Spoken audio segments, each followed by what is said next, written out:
I'm Connor. I'm the android sent by Cyberlife. Ah, Jesus, Connor, what the fuck are you doing? Well, I have sensors in my fingers, you know. So, hello everyone. Hello. Today is about Detroit Become Human. Mm-hmm.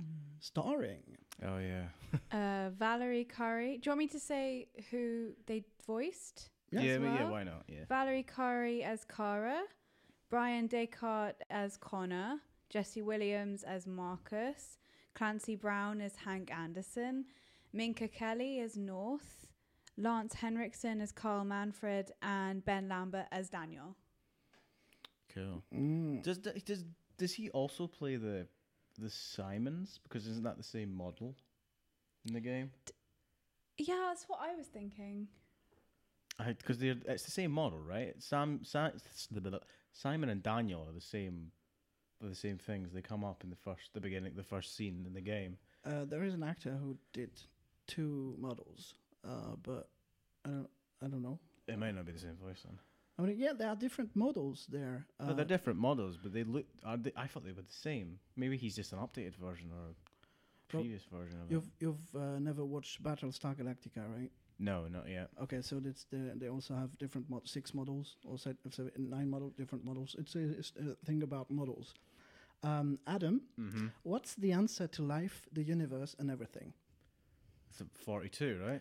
Good. And today is, if we stick to the numbering that we've been using, should be our 42nd episode. Oh wow! Oh, Bloody hell!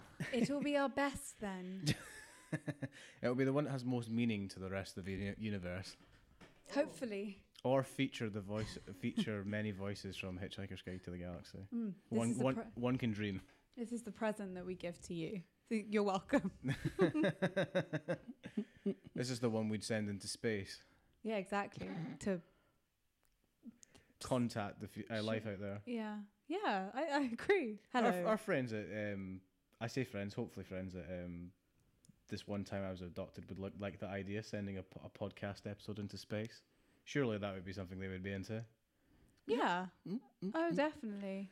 Shout out to our fellow podcasters, Jamie and Bree. Yeah, Jamie and Bree. Hi, the one that Yann did Yann did the scene for in the network episode. Yeah. 9 episodes ago. That was 33, I believe. Yeah. I still talk about how Essex is the... What was it? Essex is the LA of... Essex is the LA of England. Of England. No, it's perfect. It's not. Should we... In one of our YouTube videos, we had a comment. It's when we talk about... was it floor plan croissant? And someone was wondering if Anouk was bored. I know. I really wasn't. I was having my great... Do you know what? My bored face is my thinking face as well. So I think I was probably thinking about what I was about to say. That's probably what was going on. As someone who spends the majority of his life with Anouk, I know that face, and that is just Anouk's resting face. It's very... bored. Sometimes it is hard to read. It's like... What have I done? what was I meant to have done now? Oh shit! It's bored or angry. That's my resting face. So sorry, guys. I was actually just thinking intently. Did you see all the? Well, there are various ones, but the memes involving Connor and obviously Hank as he played. So Clancy Brown for the second time played with someone named Connor. I've just got that because of what's behind me, Connor McLeod. He's the Kurgan. Of course. The Kurgan. There can be only one. So, I love Clancy Brown in Detroit, especially. It's in our Avengers episode that we have a discussion about. The discussion organically came to that robots and how and androids and stuff. And how we could make the robots sentient enough to empower you, to overpower you. Right. The way it works here, we it's I don't know if how it is in the sci-fi literature in general, but here they are not they are not made sentient. It just happens like a virus. Yeah, there's a lot of theories because we'll get into some of the endings that this game has because it's one of when we explain really where this game comes from. But yeah, I remember that conversation in Avengers. No, they really aren't. They're just kind of there, you know. Well, this game came from a tech demo where we saw Quantic Dream test ran this whole scenario. It was essentially they were building the Kara model and getting it to speak different languages and sing sort of things, and it was getting disassembled and stuff. So it was like a short. It was a short. We can link out the short actually when we post this via Podbean. We'll link the short. A few years ago, like Yeah, it was about 2013, I believe. Mm-hmm. And David Cage, the director of this game, who has directed many another game, which we will probably reference as well because we've all played them. Got the idea because it was so well received and he enjoyed writing it. He was like, okay, what can I do with this? And therefore, years later, we got Detroit. Yeah. Yeah. Well, it's that virus thingy that you only get if you don't get that in all the branches of the playing thing. It felt a bit like, you know what the 100th monkey thing is? No. It's something that was observed. It's not really a theory that was certified, but it's something that was allegedly observed in Japanese island, where a lot of monkeys were living there, and they were eating sweet potatoes, and they were not used to washing them before. And at some point, one of the monkeys started to wash the potatoes, and it was kind of a distant thingy. So in one island of the archipelago, one monkey started to do that, and then all the monkeys into the whole archipelago started to do that also. Ah, Right. so it was like a chain reaction. I mean, that happens everywhere. I mean, as it's part of, well, it's in evolution terms, that's natural selection, where like a species that does one thing will live on, and therefore subsequent species will keep doing and doing and doing and doing. 'Cause that's evolution. But it works in a societal sense as well. It's like if one person starts doing something, one easiest way in modern ways to do that, if one person starts listening to one thing, more people will start listening to the same thing, sort of idea. Yeah. And it's like kind of stamping out things like sexism and racism and these things that should have been stamped out ages ago, to be fair. But it's kind of like, you know, hopefully at one point we'll have less and less of it because... Or more something else arises on top of it. You know, it evolves. It keeps going. It will evolve, exactly. Yeah, I guess it's always going to be around, but it will change, and it's... That's the sad thing about society, is why you won't really get rid of anything, and you can't ever kill an idea, is because it exists. You know, you can't, unless you burn all the books or you took all record out of, let's take a word, let's take SEA. Unless you destroyed every book or every source and everybody that knew that word, you'll never get rid of it. So it's the same with ideas. You can't, once an idea is out, you can't get rid of it.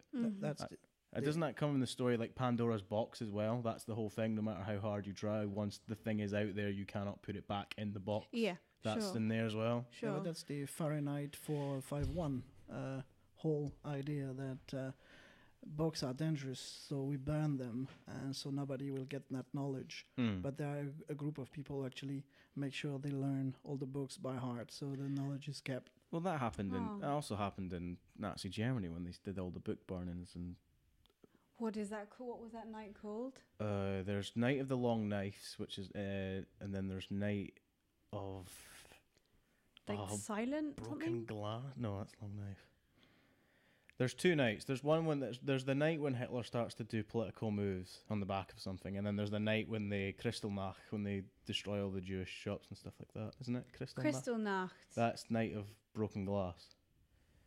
I don't know if the book burning had an actual name, but I'm sure it does. Maybe it happened. Okay.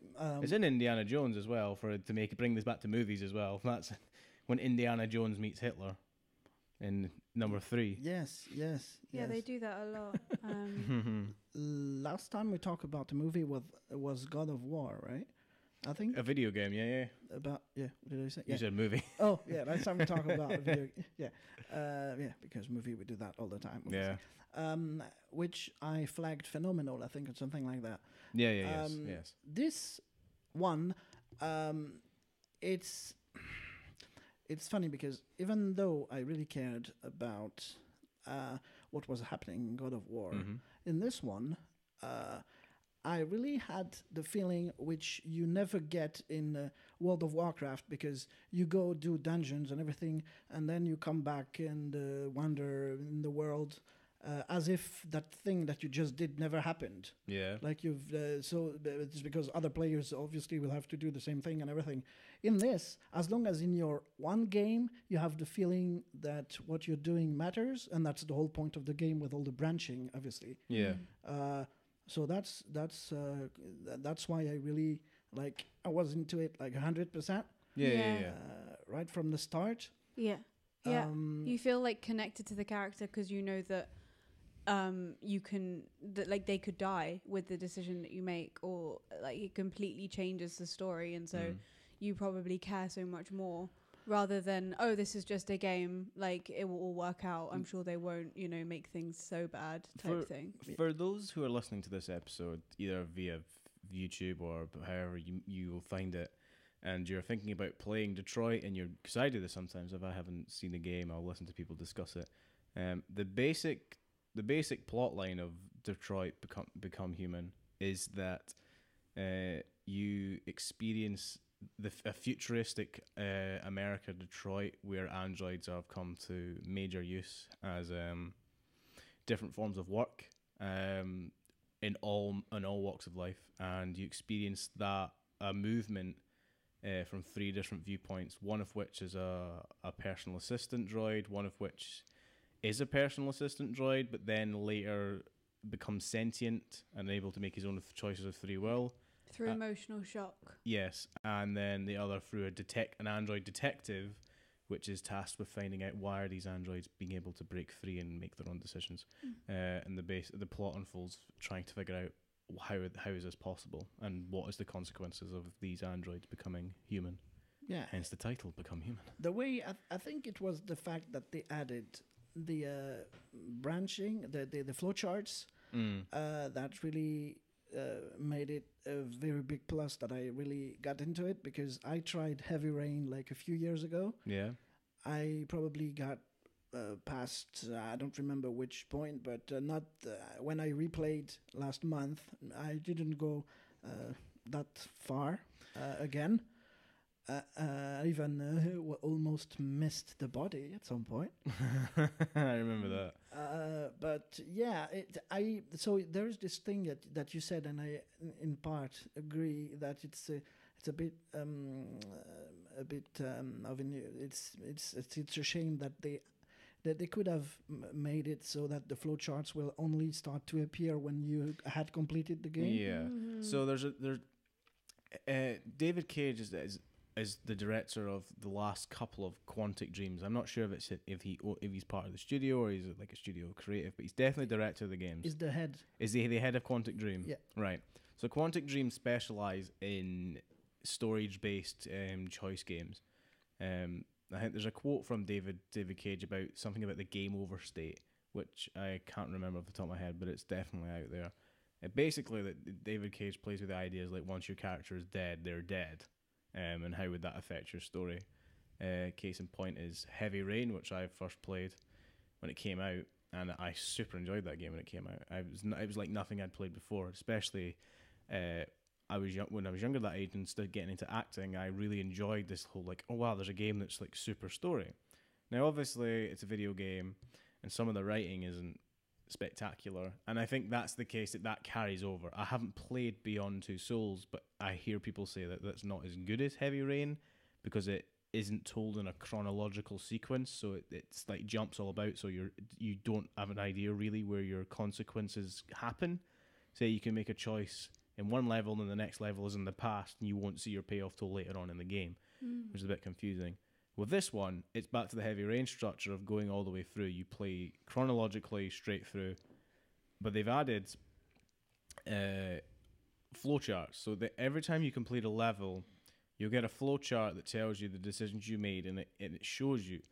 The reason for this, from watching on the game package, you get behind the scenes if you spend your bonus credits for making decisions in the game,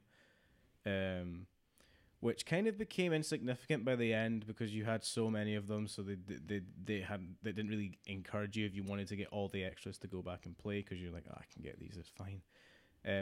They wanted to decrease. Like, they wanted to be able to be so transparent with the game. It's like, we're telling you the truth. We're not hiding anything from you.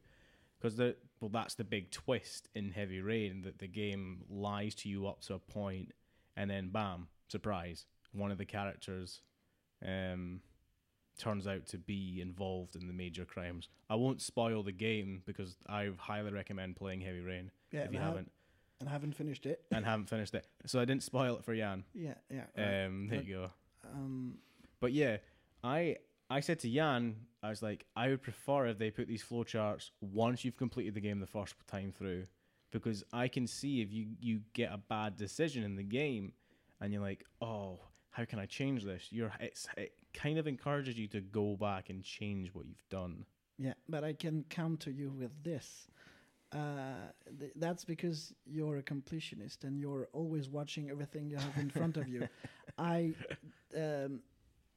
purposefully ignored all the flowcharts that were on the first time. So I was just actually kind of never saw them the first time. Mm-hmm. Yeah, I mean, I guess. But I would like the option for that not to be on a playthrough. Like, for example, you know, in God of War, where it was immersive mode, and you didn't have any HUD. If there was an option like that for turn off the flowcharts at the end of levels, that would make the first time you play far more, I think, more impactful, because you have no idea what's going on. Because that's the case in Heavy Rain. You have no idea of what's going to come back. Admittedly, Heavy Rain is less complex. There isn't that many branching narratives. For example, you can't super miss scenes unless you're dead in Heavy Rain, and your major decisions only come at the end of the game. So there's multiple endings, but there isn't exactly multiple scenes that you can miss. Where in in Detroit, there are many scenes that you will not experience unless you make specific decisions. Yeah. So I've experienced most of the game. I think there is one scene I haven't seen in the game, which is Hank's suicide. I haven't seen that scene because I never got to that point. I never made the wrong enough decisions to get to that aspect. You have to be focused. It took me a while to get to the. I actually went to see on the internet what you have to do, because it took more than 300 days of filming, of performance capture in the studios in Paris. Wow, that's intense. Yeah, 2,000 pages for the script for this. Oof. I mean, you have so many different scenarios, and obviously now acting is as important in video games as it is in Hollywood or any other in the whole industry. So I can understand there's so much that's like going on, because now it's not even like you're making a film. You have to like go through every single scenario and then also be able to act each scenario as well as the mainline plot. Like, I do wonder if the meme became apparent to Quantic Dreams about Heavy Rain, which is the Jason. Oh, that was very funny. When we replayed Heavy Rain, I hadn't played it since I was about. I would have to look at when it came out, but I'd probably be about 16, 15 sort of age when that came out. I didn't notice how bad the voice acting is, but it is pretty bad in some cases. It just kind of suddenly, it's funny, but because, and I think video games have this a lot, where it's so obvious that it was it's like treated as a different track. And so it's kind of like there's a conversation and then suddenly they'll just like overlay it with, oh, now I need to call for my son. And it's like only like they only did it like 3 different ways. Yeah, they've only got... So there's it's kind of starts at a 10 rather than like building up. It's just suddenly like, where are you? It doesn't help that they've only got... Yeah, you're right. They've only got about 3 voice tracks for the man to say his son's name. Sean, Jason at the very beginning. Jason! Jason! Jason! And also all those old video games that were textually translated into English. That's where the "We Are All Belong to Us" is coming from. The bass thing. It's over 9,000. Yeah. Oh, it's bad. It's bad translations. I mean, that's why games have westernized teams. I mean, I'm a big fan of Devil May Cry, which is a Japanese game by Capcom, and it has like localization, not a Western team, a localization team, which is how we get it over here, where they translate all the stuff into English, because obviously it's written in Japanese, so that's why you sometimes like, this line seems a bit weird. It's like, yeah, because they've adapted it. It's almost like the scene in Death Note where he's eating the potato chips. If you've watched Death Note in the Japanese anime dub, please Google the English dub for just put Death Note English potato scene, and you will not regret it. It's like one of the best things ever. Because that scene is so intense. He's like, I'm going to be able to write names. And then he says in Japanese, he's like, right, I can eat this potato chip. But in the American delivery, it's like, I'll take a potato chip and eat it. Like, it's like that. It's delivered so, like, dramatically. It doesn't work. And, I mean, I don't know what it sounds like to a Japanese person, like, hearing it, but it obviously sounds so much better in Japanese. But then again, I'm the type of person that if I'm watching any anime, I'll watch it in Japanese. Yeah. Like, I'm not going to watch it in dub. Because they always use the stupidest American voices, and it's like, you're really not making America sound that great right now, because every single person they choose talks like this, and everything's like really intense, and it's like, why? Who should we get for the Ghost in the Girl version? It was Scarlett Johansson that was Ghost in the Girl. Shell. Ghost in the Shell. Sorry, Ghost in the Shell. Yes. Yeah. Oh dear. I mean, the only issue. I'm also watching the anime in Japanese. The only problem, which appears then, is I can't anymore do what I sometimes do, is watch a movie but not actually just listen to the movie while doing something. Because you need to be able to focus on the subtitles. Yeah, you have to really watch it. This game has so many endings that we can't really talk about. Spoilers. It's all out there, and it actually has 3 secret endings. I know of 2.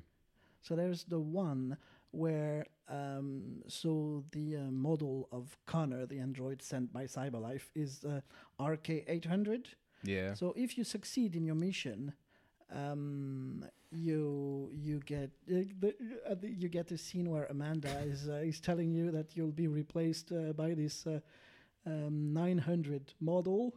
It was like, oh, okay. After all this thing, I thought you actually had to be a good boy all along and to have that cutscene, but when I did one of the runs, I only did what I was supposed to be doing well in the very last half an hour, and I had the cutscene. So you don't have to replay the whole thingy. There is also the one where you've got this kind of father-son dynamic, and it's a nice hug with Hank and Connor. Yeah, that's nice as well. That's if you get to the end of the game with Hank alive and you're friends with him and you're deviant by the end of the game. Mm-hmm. Because there's an excellent scene in one of the playthroughs. Actually, when we did stream a bit, actually, the 3 of us together. We never finished that. But me and Anouk finished that playthrough for this. We were going to record this episode anyway, way back in the start of June, May. So there's an option where you can you escape after a raid on your camp from the deviants, and then you can choose to trust or not to trust Connor. Now, when we played it, I had don't trust, and he shot him. I was like, I'm going for the achievement of get everyone alive, right? So I went back to say, right, what would happen? So I shot him, and it made the game far more interesting. Mm-hmm. So You shoot him, he comes back as a robot. Oh. He lives. He comes back. They replace his model, so you get the choice if he's an android, Right. which in that case is when the androids have now marched on the center of Detroit to like try and liberate themselves, and Connor's on the rooftop with a sniper. He's like, I'm going to take out their leader, and then Hank turns up, and you have this whole fight. So that made it even more interesting. But there's an alternative twist. If you're so bad to Hank, he gets fired and he kills himself, right? A character comes back that's established in the very first scene of the game that I thought, why was he even here? The SWAT guy comes back and tries to stop you. And he's like, I knew you were trouble when I first met you in that hostage situation. And I'm like, right, that's payoff. That worked. Right. So there are things in the game, if you don't play it, get every decision, which is very hard to do, which I'll discuss at the end because I've got a perspective on this. Some things don't get paid off, but they are actually. If you persevere and go back and do it different ways, some stuff gets really paid off in the end. It's like, all right, they set that up. That's quite cool. But there are other things that are left by the side. I mean, it's like the Doctor. Everyone has his own first actor that played the Doctor for them. Mhm. And you have your first game, and that's the very first you'll have. The very first game you've seen me, I shot the I shot the guy, the very first guy in the head. Yeah. Yes. And Shot me, yeah. I ended with all the named android dead. There was just Marcus left, and he was the leader of the android swarm of androids that came into they became they had what they wanted. Yeah. Yeah. You briefly mentioned the secret ending. So did you not know about the Slatko secret ending? Which one? If you fail to, there's a mission in the middle of the game where you can lose your memories as Kara. Yes. If you don't get those back, she becomes a slave, and that's the rest of her game. That's a secret ending as Really? well. Yeah. If you fail to get your memories back in time, she remains an android. That's weird because I tried that. And I'm sure I saw somebody say that was a well, secret ending, unless that was clickbait for me. there is a third ending, but I don't remember what it. There's an ending that I tried. So I had a kind of a secret goal too, because I was really into the game to get 100%. So that's why you've got the trophies, and you can have the game platinum if you do all the stuff and everything. But I really wanted to explore all the branches, and I tried to have her. That the second time I played, actually, it took me. It wasn't on purpose, was it? No, the first time it was not on purpose. Kara was reset because I did not. I was just there. Staying, I forgot to watch on the top left, or I was just like, okay, fuck, what am I doing? And I was reset, and I got my. Well, the thing is, you get your memory back. You get your memories back by just interacting with things. So I got my. You have to. You basically have to just stand still, I think, because there are valid options in the game where you can fail stuff for not doing quickly enough. Yeah. So. Yeah. I'll get into that at the end, and I'll come back and explain this. Yeah, The other secret ending is the fact that hints to, I think, there's a deeper meaning in the game. If it goes so wrong at the end of the game, you get a secret thing where CyberLife steps in and solves everything, and it comes out that Kamsky takes back control of CyberLife, the company, and it's like, right, so the guy that designed these in the first place implemented a backware software so this would happen, that he could get back the company.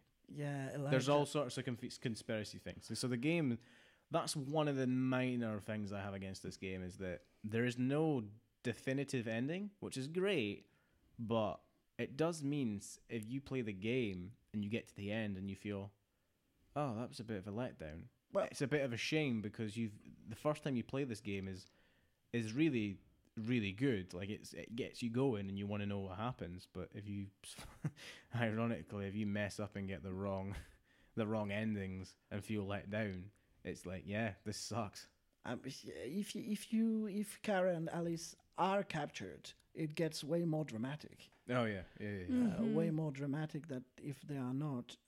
But the second time I played, and you tried that afterwards, Adam.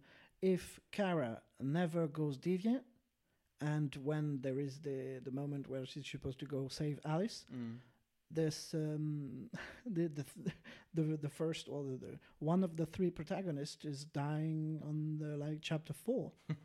Yeah, chapter 7, Stormy Night. Trust me, I know I know the exactly, because I tried so hard to okay, I'll make lists for YouTube of how to get all this stuff.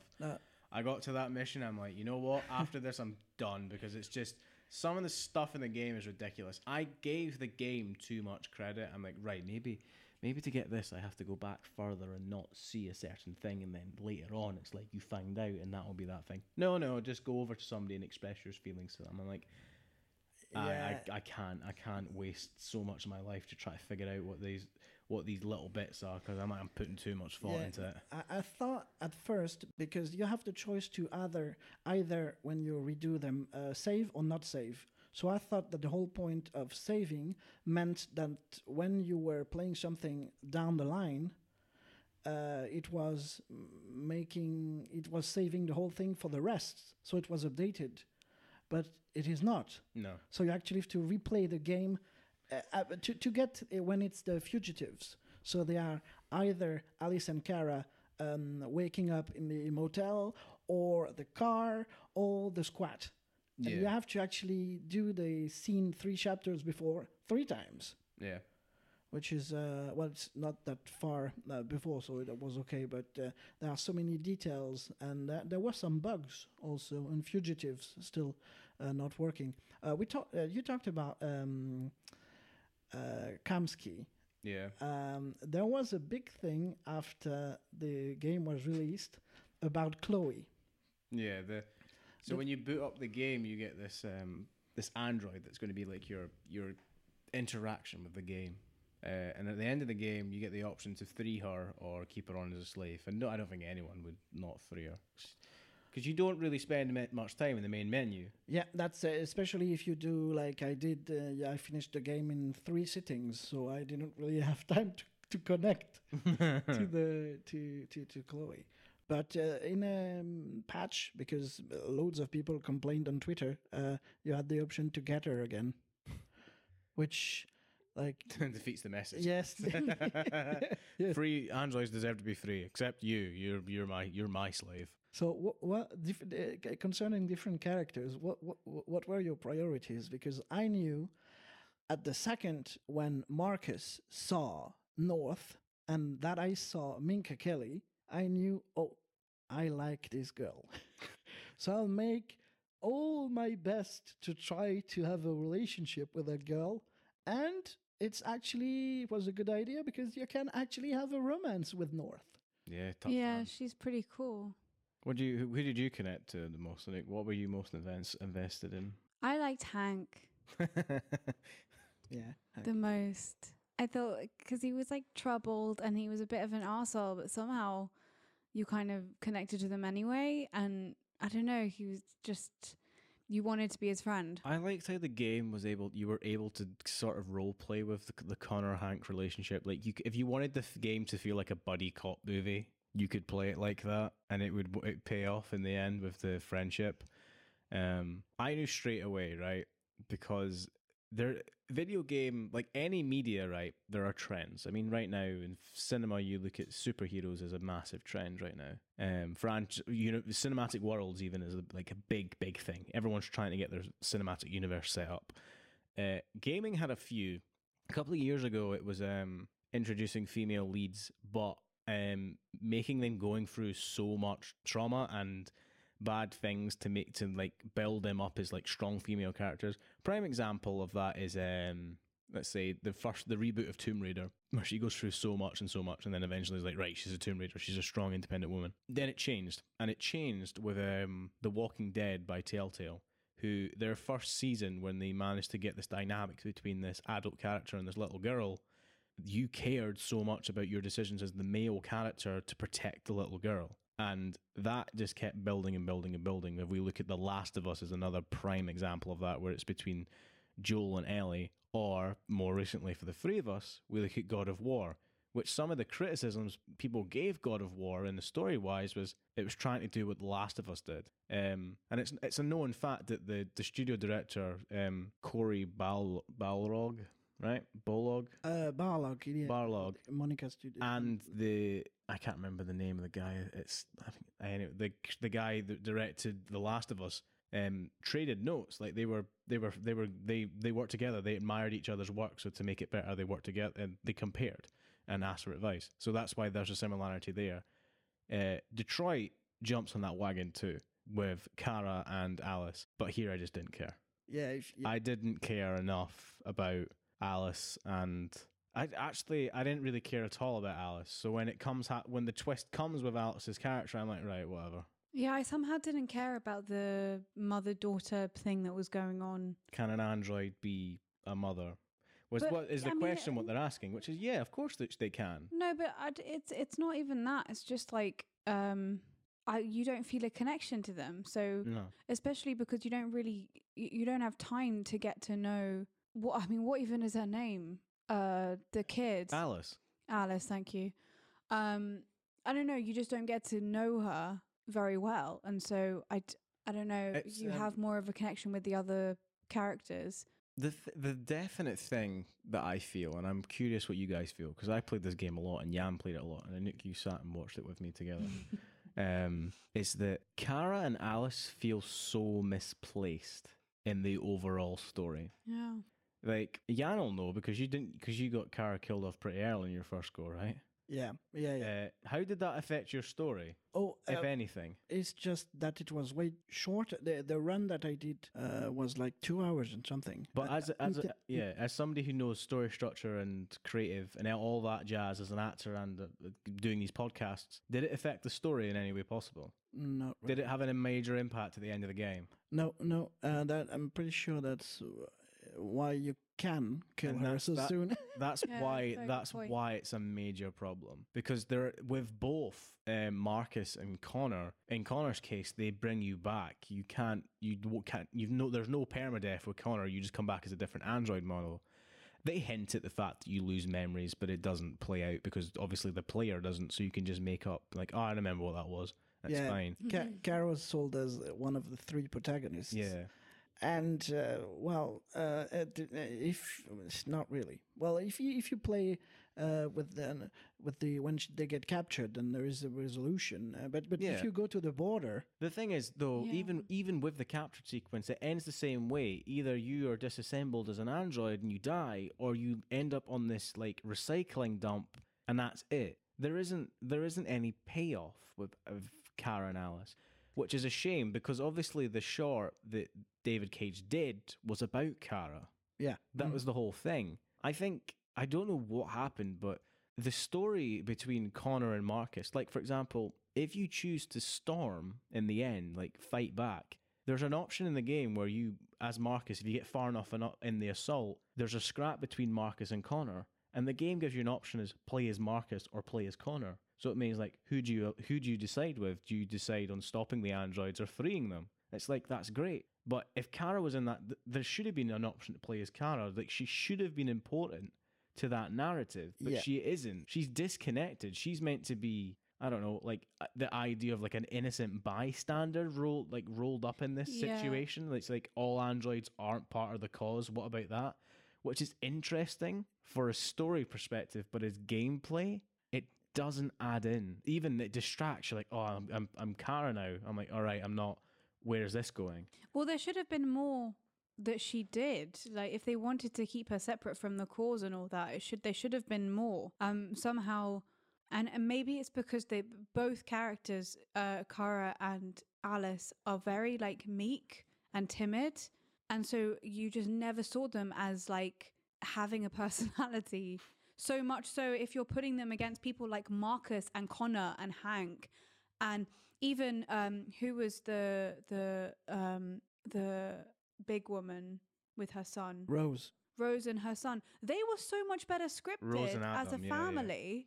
I actually cared for their safety so much more than I did for these other two characters. So surely that shows it's got nothing to do with time. It's got nothing to do with how long you're with a character or storyline. It's got to do with the fact that you connect with certain people. Because those Rose and Adam were only in it for 5 minutes. They should have given the Rose and Adam situation, which is smuggling robots over the border.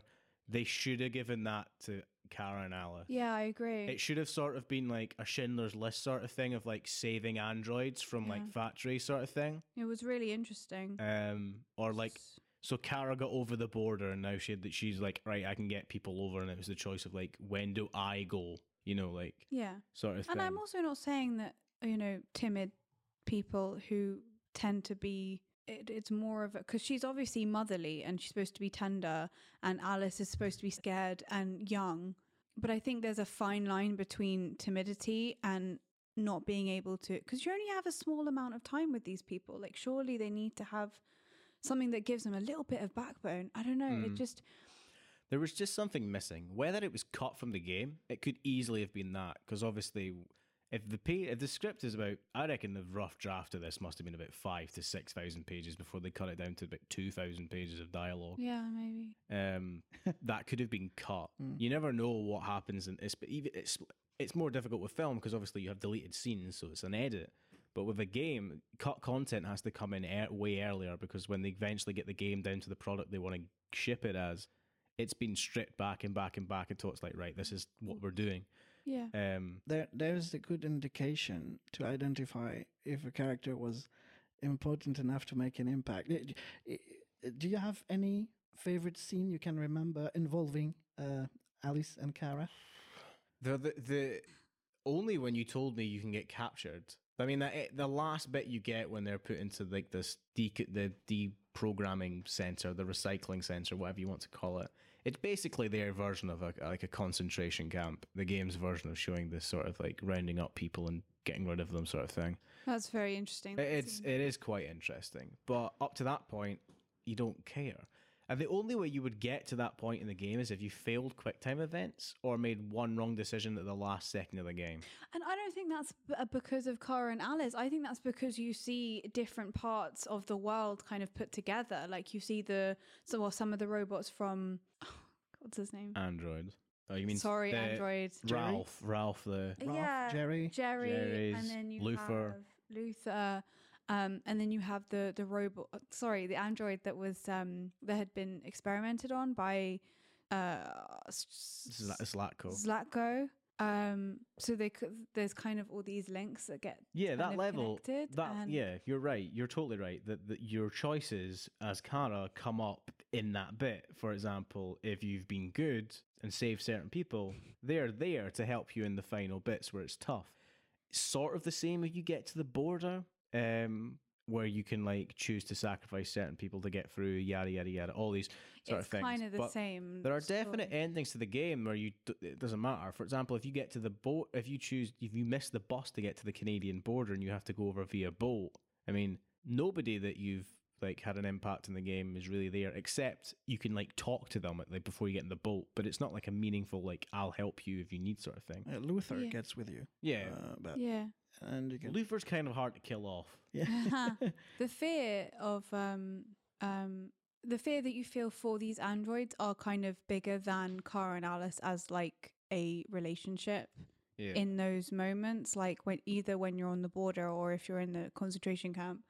Or even in the street when you're trying to get to I was about to say that running scene where they're going behind the cars and then Luther's captured and there's all the lights going round and the snow and all that stuff is really well done. And that bit they have the checkpoint bit where he's found us sort of thing, which is which is immediately from The Great Escape. Right.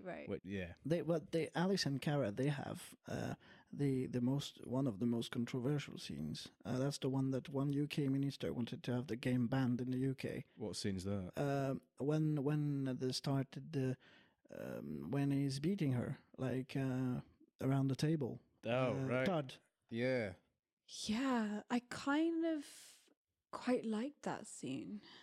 Yeah, in terms of pushing the character development. That, Well, that was quite. The It was game explains its way out of that because it's revealed later on that Alice is actually an android. Yeah, so we can treat her however he likes because she doesn't feel pain. And then that brings up another debate question. It's like, if the android is if it's a child android, is that still as bad as beating your own child? Because you're treating it as your own child, you know? That's still, it doesn't excuse the behavior, but it introduces another conversation of like, right, is that wrong? The problem with these sort of conversations, because there are many of them, and the major thing online was the whole, you know, the civil rights movement and the androids trying to free themselves, and there's a lot of comparisons and similarities to the black civil movement of the 70s, 80s, 90s in America to this here with the androids later on. The problem is that it's in a video game, which obviously is a good platform for it, but execution has to be there. And there's some things in this game that are mishandled, or they're just not explained well enough to like make it like a valid case. Which, for example, with the Alice thing that we're discussing here, because it never happens again, Todd's a one-off and written as a bad guy, you're immediately meant to go, right, he's an asshole. Well, he comes back at the bus border. Yeah, but that's if you get to the boss. If you miss the boss, he's not there. So it's very easy to miss that. Oh yes, yes, of course. That's indeed. You don't get the full story. I guess that's with everything though. Like you would miss one thing or another, and a character is kind of either an arsehole or better because you miss something. You know, like Todd's kind of redeemed at the end, right? A little bit. Because he kind of apologizes and says and cries and hugs and says, "Oh my God, what have I done?" He's still an asshole. But what I mean is that if you're gonna start a debate with something, say the Alice beating Alice the child, that has to be paid off in every playthrough. If you're gonna go with that, that has to be there. There has to be a scene later on that's mandatory to see. If it's a celebration of it, like, you know, she learnt something because she was smacked, maybe that's a wrong message to send out. But that it kind of worked in the whole grand scheme of things, because one, she's an android, so it's kind of about the way that we treat androids. And also, you know, he was high and a bad father, and also there was kind of supposed to be the catalyst to send them away. Like, well, that's the thing that triggers. That's the inciting incident for us. Exactly. Kara to become a deviant. That's what causes that to happen. Yeah, that's actually there is my favorite scene in the game. Is so there is at one point there is Connor and Hank. They're coming to investigate this murder. So there was the inciting incident was an emotional shock. So an android was being beaten up by his owner in the kitchen with a bat, and then chased him and like stabbed him 28 times. And which is quite funny, because if you play the game as if you were actually those guys, obviously you want to succeed and to actually solve the case, right? And if Connor doesn't solve the case, you get one of the best lines in the game, I think, and a line that I'm actually using in real life. Mm-hmm. So I just described to you how that crime happens, but if when Hank is like, okay, so what did happen? And Connor is just like, I think it started in the bathroom. In the bathroom. It doesn't line up with the evidence. No, it doesn't line up with the evidence. The deviant used, it happened and they went out of the kitchen. That's it. I had my quota of bullshit for the day. I'm out. See, Hank's great. Yeah. That mission itself also has one of the weirdest payoffs I've ever seen in a video game. For example, when you meet Hank in the bar, you get an option to spill his drink, right? If you spill his drink, later on in that mission, if you take too long to find things, he's like, right, I'm going to leave. And you're like, please, I just need a minute. I'm almost there. And he goes, nah, first you're an asshole, then you spill my drink, then you're walking around here. Nah, I'm going. And he leaves, and then you fail the mission. So if you have to be nice to him. If you are, he's like, please, just 5 minutes. You go, all right, make it quick. Yeah, I mean, the on the top right, the relationship meter, when you spill his drink, goes way down right. Oh, yeah. It's almost as bad as killing Chloe. He's like, yeah. I mean, Oh, that scene. is rough. the difficulty thing is with the changing relationship meter is that every decision has to be scripted, as in how much it affects the meter. So, for example, you could be the best friend to Hank the whole way through the game, right? You can do every right decision. You're the besties. You get to that bit with Kara, you shoot her. You ask Kamsky the right question to get the location, Chloe. and you'll still Chloe. Yeah, you can shoot Chloe. You ask Kamsky the right question, get the location, and Hank is still best friends with you because there's a value to each decision, and if you've exceeded, you can't decrease it again. Really? Yeah, no. If I went back and played that, and with the save that I did, where I'd done all the right decisions by Hank, shot Chloe, major downcrease, but we were still friends. Oh, yeah, I can. Well, the thing is that there's a neutral, friend, no, warm, Warm. neutral, warm, Yeah. friend, companion, lover, family. So I think They don't all apply to each other. No, They're no, all obviously, different. Yeah, obviously, but there are those key events. That example, if you want to be able to cross the border in Canada without without killing anyone or sending anyone to help you, you have to make sure that you have not the necessarily supportive, the public opinion, the supportive. You need that for when you sing. It needs to be supportive because if it's just indifferent or it won't. But yeah. What was my point? I just diverged too much. Yeah, public opinion. Oh, I'm lost. You were saying how did they get through the border? Yeah, because of the public opinion. Oh, yes. So, yeah, for this specific thing, the public opinion, if you go to the plaza where you can just destroy or be nicer. So that's one of those. If you go the violent way, it won't work well for you with the public opinion. Well, it makes sense, really, because when you destroy stuff. So there's this one. It's basically 2 or 3 events that you have to make sure to hit the right spot, to have the right kind of reputation, to have the ending you want. Yeah, there are only 3 points in the game where you can vastly increase it, but there are other little things you can do in and out of the game. But yeah, I mean, it's interesting, but it is a major player in the game, but it doesn't feel like it's a major player. Like, you aren't given enough influence over it multiple times to make it the last impact. I mean, the first time you play it, you'll get to the end of the game and you're like, oh wait, I could have got this to another thing, because I guarantee most people, the way they'll play, will not get supportive on the first go. They'll probably get disdain or skeptical. Especially because if they decide to be a lover with North, she's the one who's violent. Yeah. So they're going to side with her at one point. And as soon as she hands you that the firework thing, Yeah, the the Molotov. public opinion just goes straight down because it's like you've just put the whole plaza on fire. Yeah, it's complicated, yeah. If you get enough in the non-violent thing, you get smoke bombs instead of Molotov cocktails. Ah, it's interesting. And smoke bombs will get you in the right place. Oh, okay. Oh, really? So that's okay. Yeah, it's funny because I was so in the branch. I was arriving on the plaza at some point, and I wanted this time not to accept the cocktail Molotov, and I didn't even have the option to not accept it. I was handed the smoke bomb because oh, okay, and then you use it. Yeah. Right. That scene's really good as well. Like, especially at the end where all the androids are killed, like the bodies are strewn and the way that he walks down the middle, it's really well done. The whole game is pretty good. All the Connor scenes are interesting. All the Marcus scenes are pretty interesting after you become deviant. I mean, the beginning is a bit slow, but that's the case with every Quantic Dream game. The game does start pretty slow.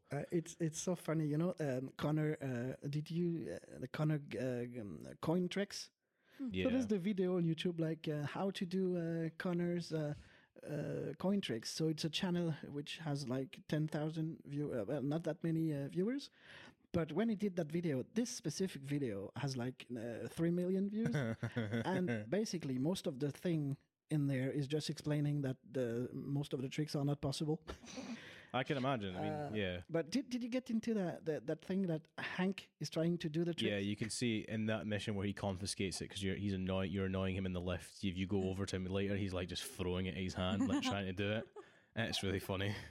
I love Hank. Seriously, I was yeah, it's so good. just when he's being helped when he's drunk. Like I just think he's the most adorable. Sumo attack. Good dog. Good dog. Sumo attack. Yes, yes. So Get out of here. Those scenes are more funny if you actually get Connor killed in multiple scenes before that, because he's like, it's me, Connor. He's like, nah, you're not Connor. Connor's dead. I saw him. The thing that you talked about, that we as we play, we know all the outcomes, but if we don't take that path at one moment, I mean, if you watch the photo, you know that his son was called Cole. But if you don't do that and get to the tower thinking with the other two Connors, It's locked. yeah, I was expecting it more like just not appear, but it's locked. So it's Yeah. probably technically it's. You have to have seen the evidence, and it's a clever idea that you have to have discovered it in the game, because it stops people just looking up guides and going, right, I can just do this. It makes sure you have to have done it, which is pretty interesting. I like that mechanic because it allows people to. You have to play the game properly to get the right decisions that you want. There is no real guide. You know the Prima guides, which is something that they're the one I got for God of War after we played with. I just meant online, because there are websites. I've been on a couple of websites that have like full, not like the full picture of the flowchart, but they have it like written out, like what is in what bit. Well, we have it on our channel. We have we have some of them, yeah. But, I'll explain why that stopped at the end of the episode. It's something quite cool because obviously, and I guess you haven't either, ever heard about Brian Deckard before. No, I haven't. Is streaming on Twitch and he's getting a massive following. Like he passed 100,000 followers in a week or something. Wow, that's cool. And he's streaming the game and giving it, because the woman playing the Tracy's is his fiance now. I think they got married because They're about to, or they just and they are streaming together, and it's just like you would a DVD commentary. So it's quite, Oh, that's interesting. yeah. Because That's really Because when he interesting. goes through like a decision or something, he talks about how it was filming it and going through the thing, and that's a really, really good idea. Yeah, that's a good idea. Yeah. I can't wait for when we do movies and we're able to do that. yeah. I'd love to do a voice acting. That almost happened for me with that festival thing. That would have been crazy if it had actually panned out. Yeah. I watched the trailer. It looked quite interesting. It definitely looks like the thing I auditioned for. It it is was. that for sure. Something I talked about in the Avengers episode, which happened because of that game. The Unsung podcast, they had their first live in Glasgow. Oh, yeah. And I, a man's got to do what a man's got to do. I had my priorities, so I paid to go there, so that's money for them. That's cool. But I actually stayed in to play some Detroit. Uh-huh. Oh, dear, Yann.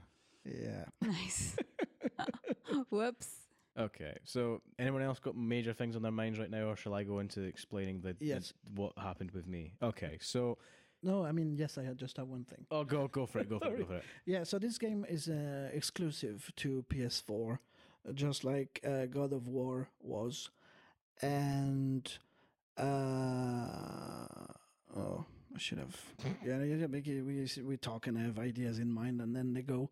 And Do you want me to say what I was going to say, and then it might come back to you? All right. So, as listeners know, we were a bit. I made and especially with the Instagram follow, I explained what happened in June, which was Yann got sick and went back to Provence for a bit, and then Anouk was in Germany for a bit as well. So it was mainly me in the flat on myself. I'm like, right, okay, I'll try and make some of these Detroit guides because I enjoy playing the game. And I know we're going to talk about it, so it'd be nice to see the different ends of the game.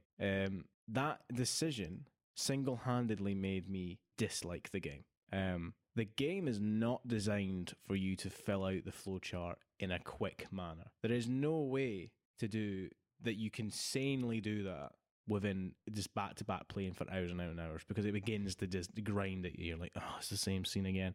For instance, there are, especially the mid-game. The end-game, not too bad, because you can play the game all the way through. For example, if you want to see the multiple endings in the fight, so what I would recommend is getting a playthrough, going all the way to the end with everyone alive, and then choosing to go back into a decision where you can change to go aggressive or supportive, and then you'll be able to see the game and its different endings and have everyone alive, right? That's the best way to do it, see the end result of the game with everyone alive. But for the midway section of the game, that's when it gets really bloody irritating, because you have to go back and make smaller decisions in the earlier chapters that you haven't saved. I'll give you a prime example. Yann talked about how the Fugitives chapter, you have to choose where Kara and Alice sleep the night before. But in also doing that, you have to you can either have killed Todd or escaped without attacking Todd, or you cannot escape, for etc. So you have to theoretically, to get every viable option, play the game from Stormy Night onwards. In fact, I would go as far to say you have to restart the game if you want to change the variables. You have to start at Connor investigating the first crime scene. That's the realistic start point of the game, which means you have to sit through some of the other scenes that aren't as important at the beginning of the game. It really just starts to annoy you. Yeah. There are no options to just like go in, click what ones I want, and go and choose to get in, because it's not designed like that. It's meant to be a story-based game. You can't just like, all right, here's my decisions I made. Yeah, and the way it's even the completionist, it completed, but to get 100%, you have to make sure you get that achievement that Connor dies at every opportunity. You have to make sure that you stay friends with Hank until the end. The flowchart total completion doesn't go into that trophy. It's just because as an actor, and I cared about the characters and about what was happening, so I really wanted to explore every possibility. But now the way it's going, I'm pretty sure that I've seen. I mean, the first 3 times I didn't see the sniper thingy. It took me a while to. There was just this whole scene blocked. Also, the fact that if Marcus fails in Jericho, is replaced, and Connor does the job to actually go to the explosion. Yep. Or North can become the leader and do the whole ending. Mm-hmm. And if you die when you go, instead of protesting, you actually go do the revolution. Marcus dies. Did something quite interesting the other day. Marcus dies, but is about to die. But North, who is still alive, comes and she gives him her pump. So they survive, but that's quite interesting, because the way I did it the first time, so I was shot on purpose. Marcus was shot on purpose. He had North's heart, and then it was shot just afterwards. And so you just like in cycle. Yeah. There's a big reason why there is not a trophy for completing the entire flowchart, because nobody could do it. Yeah, of course. If you've done it and you're out there and you posted a guide, I take my hat off to you, because that must have been, you must hate this game by now. PowerPix is doing they're not putting out high quality flowcharts or videos, so that's why I started to do it. But they are doing it. That's why we only have the first couple, and then Yann has one later on, like, because it's an easier one to do. It's just too. You can't do it on your spare time. It's just too much. And it takes away from the enjoyment of the game, because that alone has made me look back at that game and go, I don't want to pick it up again. As opposed to the story, when I first played it, really got me thinking. I was thinking about it for the next couple of days. I was excited to jump back in and get another ending. But now I'm just like, I don't want to touch that game for a long time, because I'm so burnt out by it, you know? Well, I got some new ones that were released afterwards, but I tried to play Vampire. I got it. Yep. Yakuza with the weirdest mini game. Oh yeah, in the life of video games. Oh my god, there's the live chat mini game in Yakuza 6. It's just bloody weird. I had to walk out, I think. Oh, it got worse. It got worse. Yeah. Oh yeah, your face was like, oh, I can't see that. I just can't. It's just, it felt too real. And she like gives herself a massage and starts moaning, and you're like, oh, this is just too much. I can't do that. Yeah, it's just horror. It's just not for me. That was really tough. Shall I ask the question? Mm-hmm. Anouk, Yann, was Detroit Become Human good, bad, or just plain standard? Anouk? It was good. It was really good. It was good. Good. Any flag? Like flare thing? Doesn't have to be. For me, it was really different. So is different interesting enough? Nah. Yeah. Yeah. Your opinion. With a different flag on it. Cool. Yann? Well, I would say good with again a phenomenal flair because I tried to play some other games afterwards. I tried Yakuza 6. I didn't manage to play for more than 10 minutes. Vampire, same. Really? It's funny because I always used, and especially with World of Warcraft, in Italy because that was the Libya period. So I spent most of my time doing that, playing as was in the monologue. But really, game was just like kind of a weird escapism, but not. I was just focused on bashing monsters without thinking about anything about the story. I mean, those two ones, God of War and Detroit Become Human, really changed my worldview on gaming. Actually, Nice. Very, yeah. Yeah. What a game could be. Mine is good with the flair of play for the story. Don't play for any other reason. If you don't pick this game up if you're gonna like I want to complete a game, or I'm just like play it for a story. Play it through if you want to see different endings, then put it away, and like you do with a movie, pick it up another time and go back and play it again and get another story. Don't play it on a loop because you just get burnt out by it. Yeah, and I mean, there are always plenty of people who are really angered by the lack of a good or efficient gameplay, but that's it's as David Cage say that multiple times. I guess it's more it's a story. Yes, yeah. First, and yes, before I forget, what we talked about here the whole way, we always played on experienced because when you play on casual, you've got the option at the start. There are many quick time events that you don't get, so many branches are just locked right away. Yeah, you can't fail, sort of thing. If you and it's I actually enjoyed thanks to God of War, so it goes gradually. God of War, I played Wimp mode, and then I went to the balanced, and I enjoyed it even more because there was a challenge, which I usually don't. I really don't care usually. So I went on this one like, okay, yeah, experienced. Well, who cares? I am currently still stuck on the second troll fight. I got past the boulder fight, which was tough, but I got through it. And then I just couldn't get past the first wave of like draugrs after the boulder fight. Like, Jesus Christ, this game is insane on Give Me God of War mode. It's absolutely insane. It's like, Jesus. They're bringing out New Game Plus for it, so I'm like, I'm going to get through it and then we'll play New Game Plus.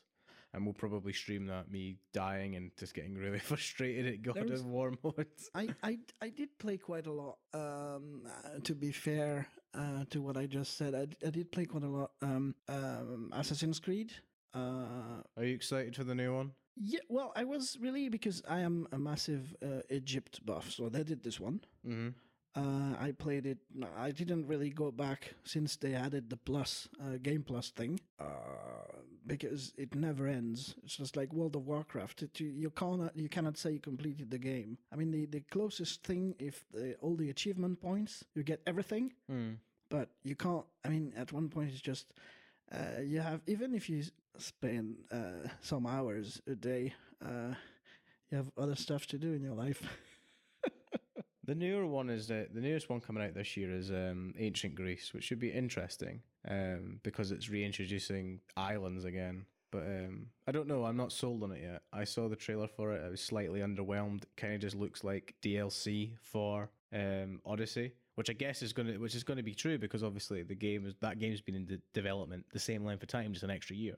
Because I remember reading somewhere that these games are in development for 4 years before they like hit the shelf. So the year they had off, everyone thought like, right, they're taking a year off because it used to be an annual franchise where every year we got another one, which sucks because I really like Syndicate, the one in Victorian London. I think I really enjoy that game. Too bad you can't see Anouk's old house. It's just outside of the map zone, just out. You get to King's Cross, but you can't get to. No, but I'm actually excited about. It was Cross and Bones, the new version of Skull and Bones, Skull and Bones, Black Flag, yeah, revamped. That one I played a lot. Cool. The ship fights were awesome. So next time you'll see. So thank you for watching Yeah, on thank Patreon you. again. Thank you. And you get everything live, and so that's quite cool. We should we'll produce a video for like introducing Patreon at some point. But right now we're getting back to getting on the roll with having episodes after a nice little summer break. Yes, we'll start. We'll have a musical summer. Yes, we will.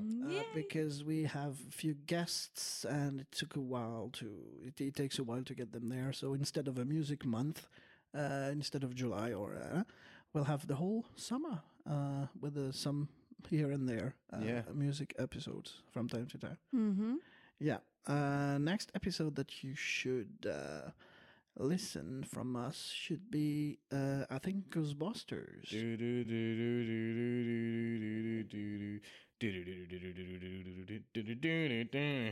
The first one, not the second. First one first. 1984. We're going with our thanks to the people that voted on Instagram. We had a poll up to see which one we're doing first because we will be doing both 1984 Ghostbusters and Ghostbusters Answer the Call 2016. We will be doing both, but we shall first cover Ghostbusters 1984 first. Yes. Yep. So, thank you again for listening. We were Adam. Anouk. and Yann. Bye-bye. Bye.